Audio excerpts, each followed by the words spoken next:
Hello बच्चों, तो आज हम बात करेंगे थर्मोडायनेमिक्स 05 पे। तो चलिए एक एक क्वेश्चन को देखते हैं।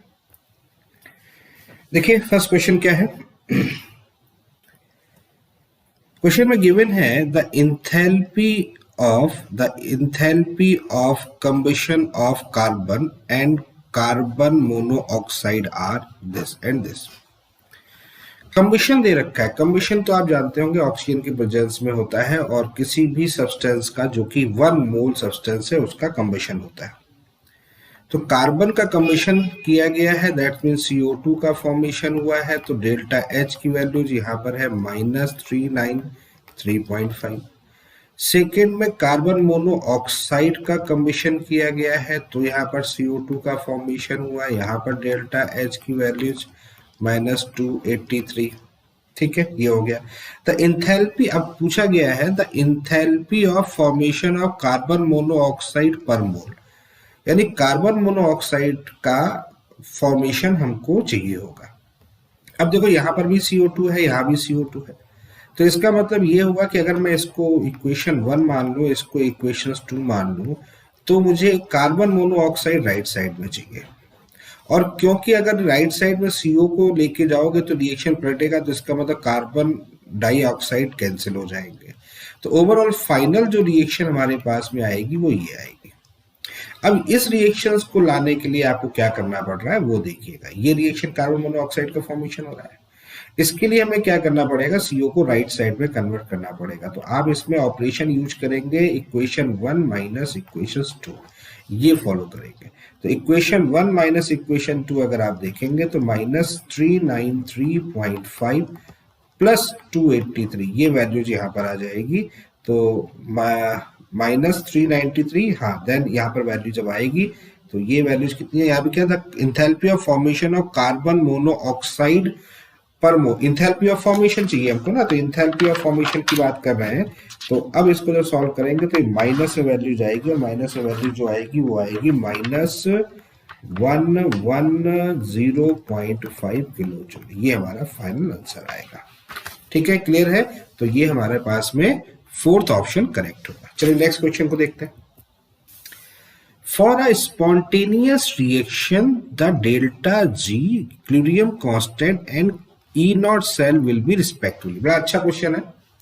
देखिएगा, एक चीज ध्यान रखिएगा, जब भी हम स्पॉन्टेनियस प्रोसेस की बात करते हैं, स्पॉन्टेनियस प्रोसेस में डेल्टा G जो होता है वो लेस देन 0 होता है, पहली चीज। दूसरी बात है, डेल्टा G लेस देन 0 होता है तो K इक्विलिब्रियम या इक्विलिब्रियम कांस्टेंट हमेशा ग्रेटर देन 1 होना चाहिए। और तीसरी चीज ये है कि किसी भी सेल का अगर स्पॉन्टेनियस वर्क करना है तो E0 सेल की वैल्यूज हमेशा पॉजिटिव होनी चाहिए। क्लियर है। ये फैक्टर होते हैं स्पॉन्टेनियस के। कौन कौन से, delta G less than 0, K equilibrium is always greater than 1 and then E0 cell is always greater than 0। ये कंडीशन यहाँ पर होती है। तो ऑप्शन अगर देखा जाए तो कौन सा ऑप्शन हमको दिख रहा है, फर्स्ट ऑप्शन हमें यहाँ पर करेक्ट दिख रहा है। नेक्स्ट क्वेश्चन में चलते हैं। नेक्स्ट क्वेश्चन में लिखा है N2 plus 3S2 is formed to 2NH3. N2 plus 3S2 is formed to 2NH3 carried out a constant temperature and pressure. If delta H and delta is the enthalpy change and internal energy change respectively, which of the following expression is true? देखिएगा, यहाँ पर reaction की बात कर रहे हैं, तो reaction है N2 plus 3S2 is formed to 2NH3, ये हमारे पास में रिएक्शन है। ओवरऑल की बात करें तो रिएक्शन होती है delta H is equal to delta U plus delta nRT, और delta N is equal to होता है number of mole of the product gas के minus number of mole of the reactant gas के। ये condition होती है। अब इसमें कंडीशन ये होती है कि डेल्टा N अगर ग्रेटर देन 0 है तो delta H greater than delta U होगा। डेल्टा N अगर लेस देन 0 है तो delta H less than delta U होगा। ठीक है, और डेल्टा N इक्वल टू अगर 0 है तो delta H is equal to delta U होगा। ये कंडीशन होगी। अब हमको क्या चाहिए, इसमें डेल्टा N की वैल्यूज निकालने। तो डेल्टा N की वैल्यूज, ठीक है, डेल्टा N की वैल्यूज यहां से निकालेंगे तो यहां पर भी गैसियस हो गया, यहां भी गैसियस हो गया और यहां भी गैसियस हो गया। तो डेल्टा N की वैल्यूज यहां देखेंगे तो यहां होगा 2 - 4 इज इक्वल टू -2, ये हो जाएगा। तो 2 माइनस 4 इज इक्वल टू -2 होगा, तो इसका मतलब डेल्टा एन की वैल्यूज निगेटिव है, लेस देन 0 है, और लेस देन 0 है तो इस केस में अगर हम बात करें तो फिर फाइनल आंसर हमारा होगा delta H less than delta ये होगा, क्योंकि निगेटिव हो गया तो इसलिए यहाँ पर क्या हो जाएगा, ठीक है। तो इस कंडीशन में क्या होगा, ठीक है, तो यहां पर हो जाएगा delta H less than delta, ये हमारा फाइनल आंसर निकल के आएगा। क्लियर है, समझ में आ गया, तो ये ऑप्शन हमारा करेक्ट है। ओके, नेक्स्ट आगे बात करते हैं, अगले मुद्दे की बात करते हैं। अगला क्या है, delta H minus delta U for the formation of carbon monoxide from its element. तो its element that's mean pure state के फॉर्म में जो एलिमेंट होगा उससे बात करेंगे। तो carbon plus half mole of O2 that's mean क्या फॉर्मेशन होगा, CO, ये गैसियस हो गया, ये गैसियस हो गया और ये सॉलिड हो गया, ठीक है। तो यहां पर अगर हम बात करें डेल्टा एन की वैल्यू कितनी होगी, 1 माइनस 1/2, देयरफॉर कितना होगा 1/2। इसका मतलब डेल्टा एन कैसा होगा, less than 0, sorry delta N greater than 0। एक मिनट, डेल्टा एन यहाँ पर कितना होगा, ग्रेटर देन 0। तो डेल्टा एन ग्रेटर देन 0 हुआ, यहाँ पर पॉजिटिव में है यहाँ पर, तो डेल्टा एन ग्रेटर देन 0 होगा, तो डेल्टा तो यहाँ पर आपके पास में जो वैल्यू निकलेगी वो delta H is equal to क्या निकलेगी, delta H minus delta U is equal to यहाँ क्या होगा, डेल्टा एनआरटी, यही तो वैल्यूज होगी, बोलो हाँ या ना, ठीक है।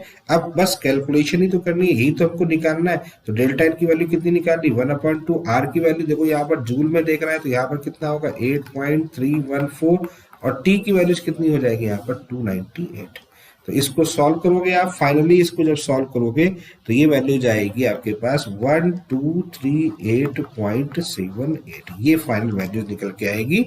और इसकी यूनिट अगर देखेंगे तो ये हो जाएगा जूल, यहाँ हो जाएगा मोल इनवर्स। क्लियर है, तो फाइनल आंसर निकल के आ गया, तो ये हमारा फर्स्ट आंसर हो जाएगा।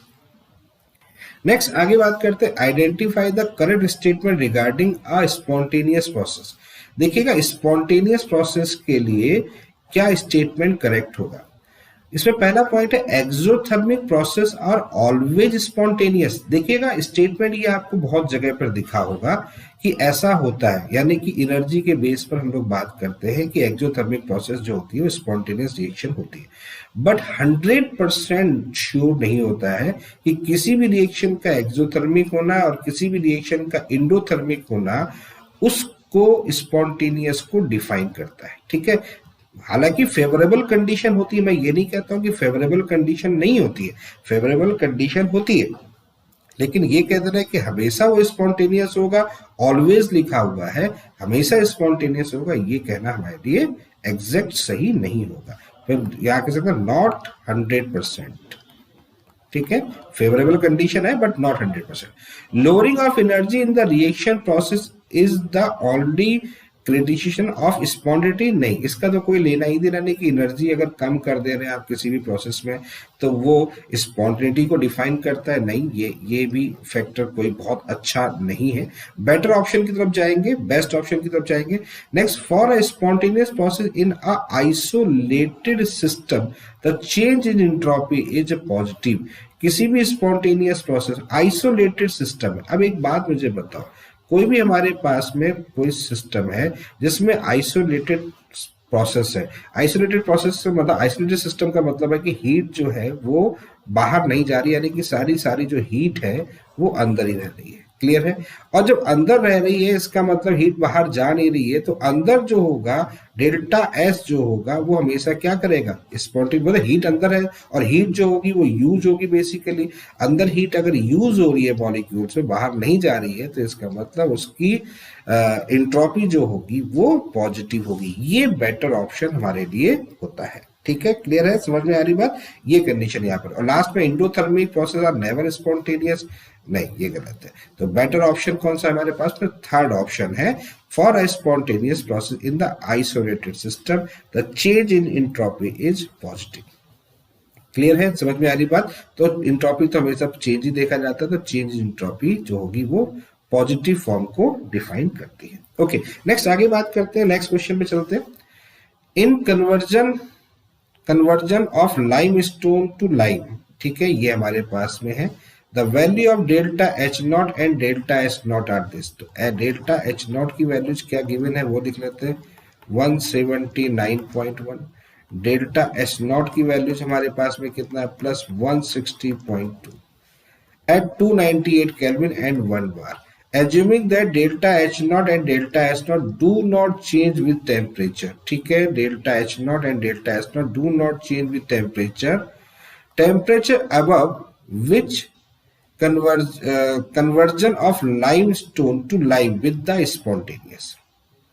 अच्छा, इसका मतलब क्या है? इसका मतलब ये है कि आपको एक ऐसा टेम्परेचर दिखाना है जिसके ऊपर जाने पर प्रोसेस कैसा हो जाए, स्पॉन्टेनियस प्रोसेस हो जाए, ये हमको दिखाना है। तो स्पॉन्टेनियस प्रोसेस की बात करते हैं तो क्या होता है, delta G naught is equal to delta H naught minus T delta H naught होता है। अब डेल्टा जी नॉट कैसा हो गया, डेल्टा जी नॉट की बात करें तो स्पॉन्टेनियस प्रोसेस हो गया तो लेस देन जीरो हो गया। So delta H naught minus T delta S naught is less than 0. Therefore delta H naught is less than T delta S naught. ठीक है, T delta S naught तो T is greater than हो जाएगा delta H naught divide by delta S naught। ये हमारे पास में आ जाएगा T greater than delta H naught minus delta S naught। Clear है, समझ में आ गई बात। अब इस T की बात करते हैं और इस T को डिफाइन करते हैं। तो T ग्रेटर देन हमारे पास डेल्टा एच नॉट की वैल्यू देखो किसमें है हमारे पास, देखो डेल्टा एच नॉट किसमें है, किलो जूल में है, ये किसमें है किलो जूल में, ये किसमें है जूल में। तो यहाँ पर कितना होगा 179.1 मल्टीप्लाई बाई 1000 डिवाइड बाई 160.2। अब इस वैल्यूज को आप देखो, इसको सॉल्व करोगे आप, ओवरऑल जब इस वैल्यूज को आप सॉल्व करेंगे 160.2 है, जब इसको सॉल्व करोगे तो सॉल्व करने पर इसकी एक वैल्यू जाएगी, एक न्यूमेरिकली वैल्यू जाएगी और वो वैल्यू जाएगी लगभग 1117 पॉइंट थिंग अप्रॉक्स 1118, मतलब यहाँ पर 7 पॉइंट समथिंग आएगी, लगभग आएगी। ठीक है, थोड़ा सा अगर इसको वैल्यूज को देखा जाएगा तो ये कुछ इस टाइप की वैल्यूज आएगी। तो टेम्परेचर कितना होना चाहिए 1118 लिखा हुआ है, the temperature above which conversion of lime stone to lime will be spontaneous. तो स्पॉन्टेनियस होने के लिए जो टेम्परेचर की रिक्वायरमेंट है वो कितनी होनी चाहिए 1118 से ज्यादा होनी चाहिए। अब 1118 से ज्यादा हो रही है तो इसमें ऑप्शन देखो 1018 कम है, 1120 ये इससे बड़ा हुआ है, इसका मतलब यही ऑप्शन सही होगा। ये देखो इससे कम है, ये देखो ये इससे भी कम है। क्लियर है, तो final option is second. Next आगे बात करते हैं। In a fuel cell methanol is used as a fuel and oxygen gas is used as an oxidiser. ये हमारे पास में रिएक्शन है CH3OH liquid plus 3Y2O2 then CO2 plus 2H2। ये रिएक्शन हमारे पास में है और ये किस में यूज हो रही है, फ्यूल सेल मेथेनॉल जो होता है use as fuel and oxygen gas is use as the oxidiser. Okay, ये पूरा प्रोसेस दिया हुआ है। फिलहाल अपने को दिया क्या है, स्टैंडर्ड गिव्स energy of the formation of CH3OH H2O CO2 ये दे रखी है। If the standard enthalpy of combustion of methanol is this, यानी कि अगर हमें standard enthalpy of combustion of methanol इतना दिया जाए तो efficiency of the fuel cell, efficiency of the fuel cell का मतलब क्या है, हम इफिशिएंसी को कैसे डिफाइन करते हैं। इफिशिएंसी का मतलब क्या होता है, इफिशिएंसी का मतलब होता है कितना काम हुआ है या कितनी चीजें वहां पर हुई है। ठीक है, या परसेंटेज की बात करें तो कितना हुआ है और कितनी जरूरत थी, ये इफिशियंसी होती है, कितनी इफिशियंटली वर्क हुआ है। चलो मैं आपको समझाने की कोशिश करता हूँ। देखो रिएक्शन हमारे पास में क्या है, CH3OH है यहाँ पर, यहाँ लिक्विड है, प्लस 3Y2O2 यहाँ पर गैस है, कन्वर्ट हो रहा है, देन CO2 यहाँ पर गैस है, प्लस 2H2O ये लिक्विड है। ठीक है, ये कंडीशन है। तो सबसे पहले डेल्टा जी दे रखा है, तो delta G naught of the reaction अगर हमें निकालना है तो delta G naught of the reaction is equal to delta G naught of the product minus delta G naught of the reactant, यही तो होगा। प्रोडक्ट माइनस रिएक्टेंट की बात करते तो अब सारी वैल्यूज यहाँ पर रख दो। देखो CO2 की वैल्यूज है, मैं सारी चीजों को यहाँ पर आपके सामने एक साथ रख दे रहा हूँ। माइनस यहाँ पहले CO2 को रखा जाएगा तो ये कितना होगा -394.4। ठीक है, ये CO2 हो गया, प्लस 2 इंटू H2O की वैल्यू रखी जाएगी तो H2O की वैल्यूज कितनी हो जाएगी यहाँ पर 237.2 माइनस माइनस यहाँ कितना होगा, देखो O2 के बारे में कुछ नहीं दिया है तो इसको 0 मान लेते हैं, फिर माइनस ले लेता हूँ, माइनस यहाँ देखो आपके पास CH कितना दे रखा है, ये हो जाएगा यहाँ पर ऐसे कर लेते हैं, इसको यूं कर लेते हैं, चलो प्लस यहाँ होगा, फिर इसके अंदर माइनस ले लो 166.2, ठीक है। तो ओवरऑल जब इसको सॉल्व करोगे तो ये वैल्यू जाएगी -702.6, ये वैल्यूज निकल के आ गई है delta G not of the reaction, ठीक है। ये चीज अब बात करते हैं, मैंने क्या कहा, परसेंटेज ऑफ इफिशियंसी या परसेंटेज ऑफ फ्यूल एफिशिएंसी, कुछ भी आप इसको कह सकते हो। तो परसेंटेज, क्योंकि परसेंटेज ऑप्शन में है तो परसेंटेज इफिशियंसी की बात कर रहे हैं, इफिशियंसी की बात कर रहे हैं। तो अब आप एक चीज मुझे बताओ, परसेंट इफिशियंसी मतलब एक चीज समझो, इतनी चीजें, इतना हमारे पास में एनर्जी मिली और इतनी एनर्जी यानी कि क्या मिला है, बेसिकली डेल्टा G नॉट की वैल्यू मिली है। ये बेसिकली क्या होता है, in the terms of energy ही तो मिला हुआ है, बात समझ में आ रही है। तो इन द टर्म्स ऑफ एनर्जी की बात कर रहे हैं, तो इस कंडीशंस में आपके पास में जो वैल्यूज है वो कितनी है, -726 किलो जूल पर मोल है, लेकिन यहाँ पर जो एनर्जी आप यूज कर रहे हो -702.6, ठीक है। होनी चाहिए थी इतनी, लेकिन मिली कितनी है, इतनी। तो इसका मतलब अगर मैं इसका परसेंटेज देखूं तो 702.6 डिवाइड बाई 726, तो परसेंटेज निकालूं तो कितना आएगा, दैट्स मीन ये परसेंटेज थोड़ा 100 से कम जाएगा, क्योंकि ये थोड़ा वैल्यूज कम है, तो ये लगभग जाएगा 97%। अब समझ में आ रही बात, क्लियर है। तो ये चीज यहाँ पर आपको देखनी, यहाँ पर कितनी एनर्जी मिली है और यहाँ पर कितनी रिक्वायरमेंट है। ओके, क्लियर हो गया, समझ में आ रही बात। तो ये क्वेश्चन यहाँ से सॉल्व होगा। नेक्स्ट आगे बात करते हैं, क्वेश्चन नंबर 7 के बाद क्वेश्चन नंबर नेक्स्ट में बात करते हैं। The standard enthalpy of formation of ammonia is this. If the enthalpy of formation of H2 from its atom is this. H2, the enthalpy of formation of H2 from its atom is this.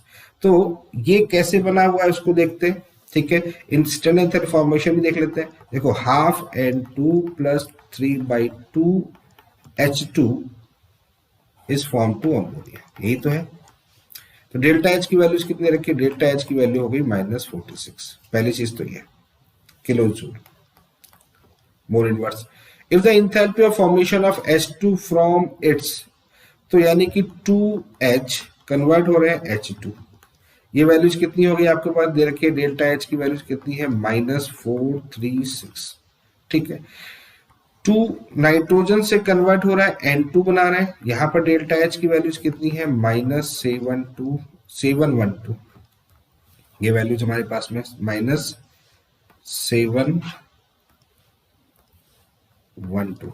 Okay, the average bond enthalpy of NH bond, तो bond enthalpy चाहिए average, तो bond enthalpy होती है तो delta H of reaction अगर हम बात करते हैं तो वो कितना होता है, bond energy of the reactant minus bond energy of the product. तो bond energy of the reactant की बात करते हैं 1/2, यहां पर NN की बात कर लेते हैं, वो ये बॉन्ड एनर्जी है, बेसिकली यही बॉन्ड एनर्जी है, SS मान के चलो ये बॉन्ड एनर्जी है, ठीक है, ये हो जाएगा। तो यहां पर हो गया प्लस, यहां पर होगा 3/2 into bond energy of H single bond H, minus हो जाएगा NH बॉन्ड है ना, यहाँ पर NH बॉन्ड है, तो ये हो जाएगा 3 भाई, N में कितने बॉन्ड होंगे, यही तो बॉन्ड होंगे, तो ये हो जाएगा 3 इंटू NH। क्लियर, ये हमको कैलकुलेट करना है, ऐसे समझो, ये आपको कैलकुलेट करना है। ये वैल्यूज आपके पास में है, तो आपको वैल्यूज रखनी है 46 किलो जूल है, यहाँ पर सब किलो जूल में है, तो ठीक है, कोई दिक्कत नहीं है। 1/2 NN की वैल्यूज यहाँ पर रखनी है, तो NN की वैल्यूज यहाँ पर कितनी हो जाएगी, ये दे रखी है आपको NN की वैल्यूज, ये हो जाएगा -712 प्लस 3/2, HH की वैल्यू रखनी है यहाँ पर, ये हो जाएगा -436 -3x। ओके, तो बस इस वैल्यूज को आप सॉल्व करेंगे तो ये वैल्यू जो फाइनल आंसर देगा वो आपका फाइनल आंसर होगा। और यहाँ पर जो वैल्यूज जो आंसर दे रहा है दैट्स मीन 352 किलो जूल पर मोल आएगा। तो कितना आएगा, 352 किलो जूल पर मोल, दैट्स मीन आपका सेकेंड ऑप्शन यहाँ पर जो आएगा वो आएगा, वो ऑप्शन करेक्ट होगा। चलो आगे बात करते हैं, नेक्स्ट क्वेश्चन नंबर 9 की तरफ चलते हैं। क्वेश्चन नंबर 9 क्या कह रहा है उसको देख लेते हैं। क्वेश्चन 9 में दिखा हुआ है the entropy change involved in a isothermal reversible expansion of 2 mole of an ideal gas from a volume of 10 dmq to a volume of 100 dmq. Volume की बात चल रही है यहाँ पर। इनिशियल वॉल्यूम कितना है 10 dmq है, फाइनल वॉल्यूम कितना है हमारे पास में 100 dmq है। ठीक है, मोल्स आपको यहाँ पर कितने दे रखे हैं 2 मोल्स हो गए। क्या कैलकुलेट करना है, इंट्रोपी चेंज आपको कैलकुलेट करना है। ठीक है, तो इंट्रोपी चेंज निकालने के लिए क्या फॉर्मूला होता है, S is equal to 2.303 NR log base 10 V2 by V1, यही तो होता है। बस इसी फॉर्मूला को रखना है। 2.303 टू R की values 8.314 into log base 10 V2 by V1, V2 कितना है हमारे पास में 100 डिवाइड बाई 10। क्लियर है, बस इस वैल्यूज को सॉल्व कर लीजिएगा तो फाइनल आंसर आपके सामने आ जाएगा। ठीक है, तो जब इस वैल्यूज को सॉल्व करेंगे 9th में तो हमारे पास में क्या आंसर आएगा, हमारे पास में आ जाएगा 9th में 238, कितना आएगा 38.3 joule mole inverse kelvin inverse. Clear है, समझ में आ रही बात। तो ये फॉर्मूला यहाँ पर आपका लग जाएगा। नेक्स्ट आगे बात करते हैं अगले क्वेश्चन में। अगला क्वेश्चन क्या कहता है उसको देख लेते हैं। अगला क्वेश्चन है the value of enthalpy change delta S for the reaction of this. The value of internal energy change for the above reaction in this temperature. बहुत सिंपल सा, delta H is equal to delta U plus delta N R T, यही तो है। Enthalpy change आपको दे रखा है, देखो ये दे रखा है, तो ये डेल्टा एच की वैल्यूज आपको दे रखी है -1366.5। डेल्टा यू आपको निकालना है, डेल्टा एन की वैल्यूज कितनी हो जाएगी, डेल्टा एन हो जाएगा यहाँ पर 2 - 3 इज इक्वल टू -1 आर की वैल्यूज कितनी हो जाएगी यहाँ पर 8.314 डिवाइड बाई 1000 इंटू टी की वैल्यूज यहाँ कितनी हो जाएगी 300। बस बेटा इसको सॉल्व करना है, आपका फाइनल आंसर आ जाएगा। तो इसको सॉल्व करेंगे तो यहाँ क्या हो जाएगा आपके पास में वो देख लीजिए। तो यहाँ फाइनल जो आंसर निकल के आएगा, कैलकुलेशन है दैट्स मीन -1364.0, ये आपके पास में कैलकुलेशन होके आएगा। ठीक है, क्लियर है, तो कैलकुलेट तो आप कर ही लेंगे, कोई दिक्कत नहीं है, ये आपका काम है। बाकी आगे बताता हूँ। Next, consider the reaction. हमारे पास में रिएक्शन है 4NO2 प्लस O2। ठीक है, क्या बना रहा है 2N2O5 बना रहा है। किस फेज में बना रहा है, गैसेस फेज में। डेल्टा एच की वैल्यूज मैं कुछ इस तरह से रिएक्शन की लिख दे रहा हूं, 111 किलो जूल लिख दिया। If N2O5 solid is form instead of N2O5 gas in the above reaction. ठीक है, the delta H the heat of reaction value will be. तो delta heat of reaction values की चाहिए कब, जब हम N2O5 को रख लें, सॉलिड को बनाए, अगर फॉर्म करें किसके रिस्पेक्ट में, N2O5 गैस की जगह पे। यानी कि ये रिएक्शन जो है वो बेसिकली ये मांग रहा है कि भाई ये N2O5 सॉलिड हमें चाहिए, यानी डेल्टा एच ऑफ रिएक्शन हमको चाहिए, ऐसे समझो आप। ये हमें कैलकुलेट करना है। और साथ में दे रखा है delta H sublimation of N2O5, ये दे रखा है, ये देखो ये सब्लिमेशन हो जाएगा, तो ये हो जाएगा डेल्टा एच सब्लिमेशन।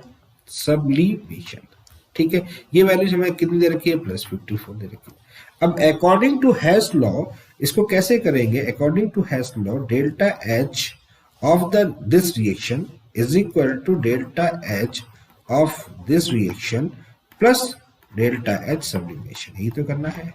ये वैल्यूज कितनी है, -111 है। डेल्टा एच ऑफ रिएक्शन हमको निकालना है, यही तो हमें कैलकुलेट करना है। ठीक है, प्लस यहाँ पर आ जाएगा 54।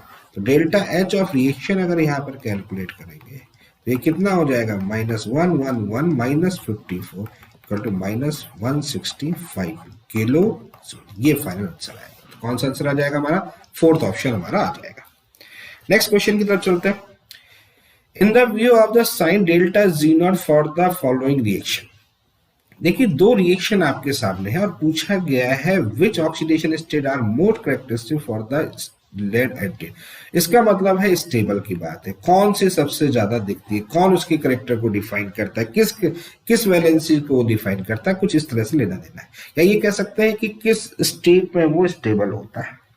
अब एक बात मुझे बताओ, अगर किसी भी रिएक्शन का डेल्टा जी नॉट अगर लेस देन 0 है, इसका मतलब वो स्पॉन्टेनियस प्रोसेस है, हाँ या ना? अच्छा, अगर कोई सपोज मान लेते ए से बी में कन्वर्ट हो रहा है, मान लिया हमारे पास में, और डेल्टा जी नॉट अगर लेस देन 0, यानी इसका मतलब ये हो रहा है ना, तो हो रहा है तो इसका मतलब ये कैसा होगा, लेस स्टेबल होगा, और ये कैसा होगा, मोर स्टेबल होगा। अब समझ में आ गया?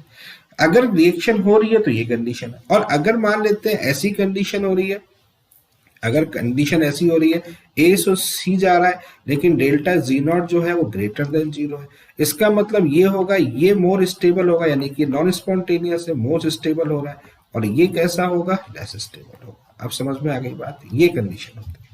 तो अब आप यहाँ देखो delta G not less than 0, इसका मतलब ये स्टेबल है, ये स्टेबल है, और ये स्टेबल है, तो इसकी वैलेंसी कितनी है, +2 है।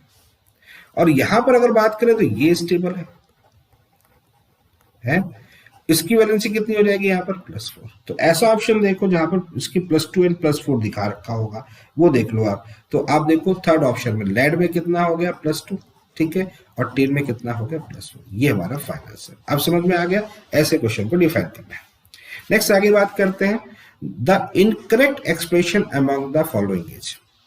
देखो delta G is equal to -t delta S होता है, बिल्कुल सही है, ठीक है, ये करेक्ट है कि इनकरेक्ट है, करेक्ट है, ये करेक्ट है, मैं यहाँ लिख दे रहा हूँ करेक्ट, क्लियर। यहाँ पर देखो आइसोथर्मल प्रोसेस रिवर्स में -nRT ln V final initial, ये भी करेक्ट है, करेक्ट है, ये भी हमारा करेक्ट है।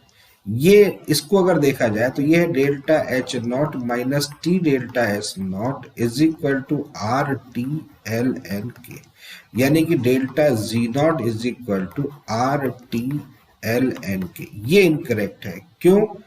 क्योंकि राइट जो होता है वो होता है delta G equal to -RT ln के, ठीक है, ये होती है कंडीशन, यहाँ पर समझ में आती है। लेकिन यहाँ क्या लिखा है, माइनस लिखा है, इसका मतलब ये पॉसिबल नहीं है, इसका मतलब थर्ड ऑप्शन हमारा होगा।